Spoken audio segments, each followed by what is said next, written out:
Hey, it's your buddy Peace and Harmony with you here today.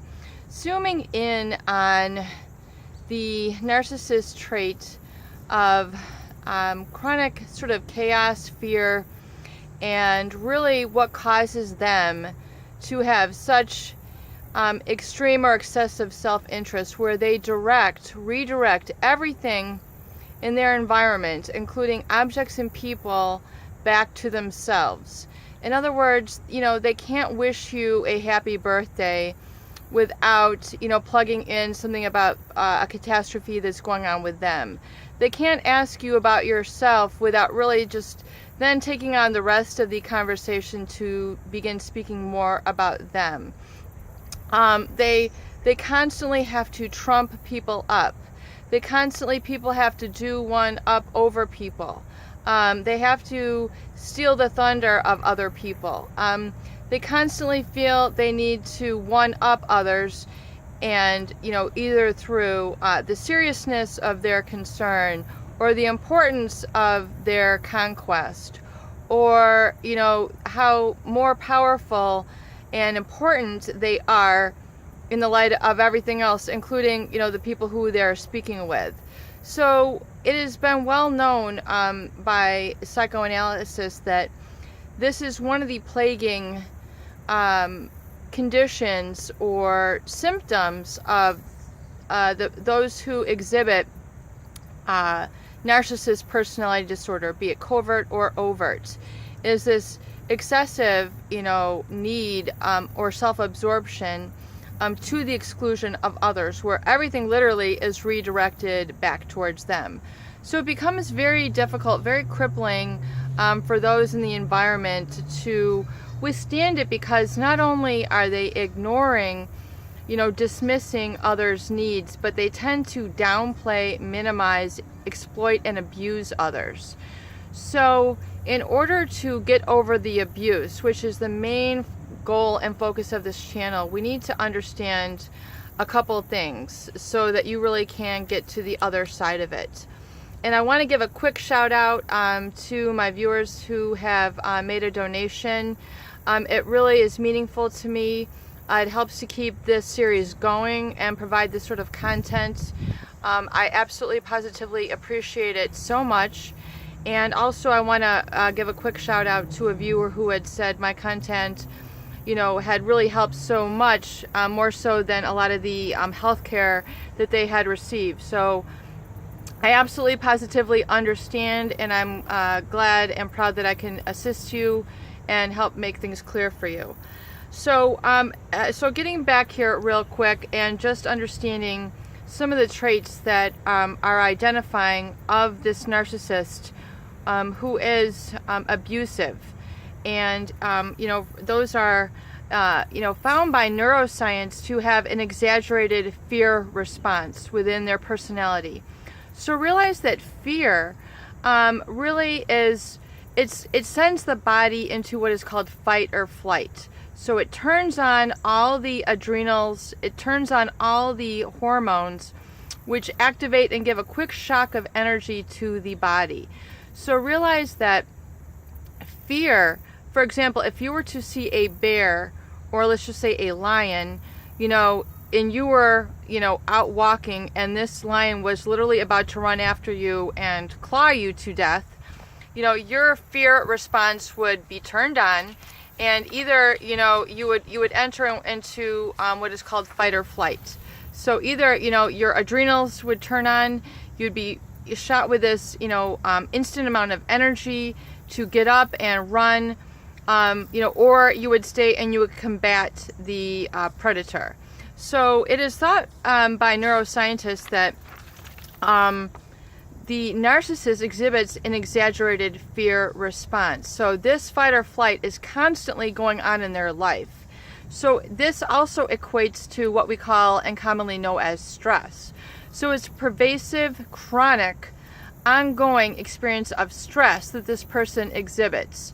And this stress is then thrust out into the people, projected out into the people who are in their environment, and these people are expected to comply with, rigorous and oftentimes perfectionistic levels which they expect others to satisfy for them, and to the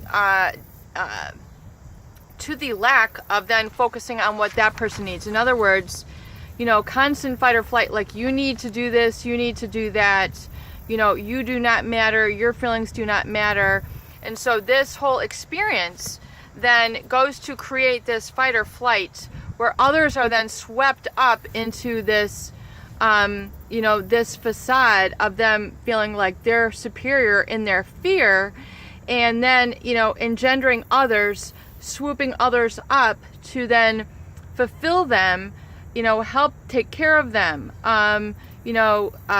ignore your needs. Your needs are not valid. You are not worthwhile. All the negative images that they do in terms of the emotional abuse, the brainwashing, the gaslighting, creates then that whole, aggregate of the narcissist traits, particularly the pervasive feeling of grandiosity, their excessive need for admiration, their lack of empathy and compassion for others, their sense of interpersonal entitlement. In other words, they win over you every time. Period. End of story. Exploitiveness. In other words, they're going to fully take advantage of you no matter how dire the circumstance or how, insignificant. They're going to make sure that you are put out for them.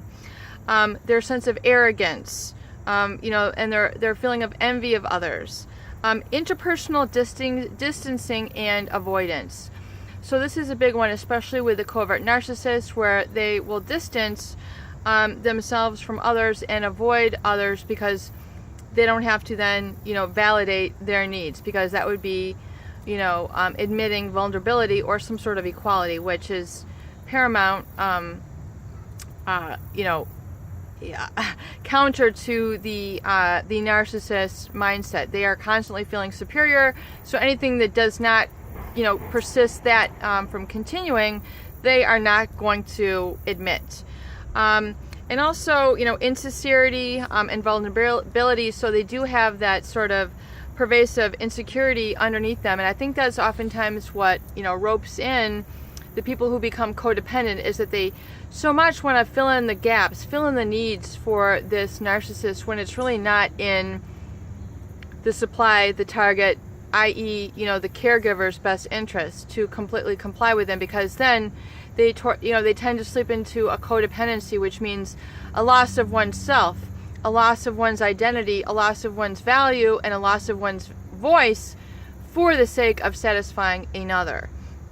Also, the narcissist is hypersensitive and has, a lot of, proneness to shame, which again, then the supply is oftentimes being further abused to go and try to resolve their shame for them, when it should have, it should be resolved within them.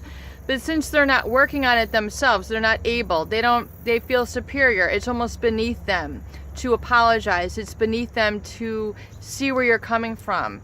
It's beneath them to acknowledge that. So it keeps them in their constant state of superiority. So those are some of the dynamics and functions going on. So if you feel like you're caught within this gap between them, realize that oftentimes, that gap, that facade that they're presenting is constantly going to be, supported. It's either going to be supported by others. They're not going to come down and basically be humble, have the humility and have the modesty to understand and listen. This is the narcissist fear-based response, and oftentimes, personality, as is demonstrated by neuroscience as well.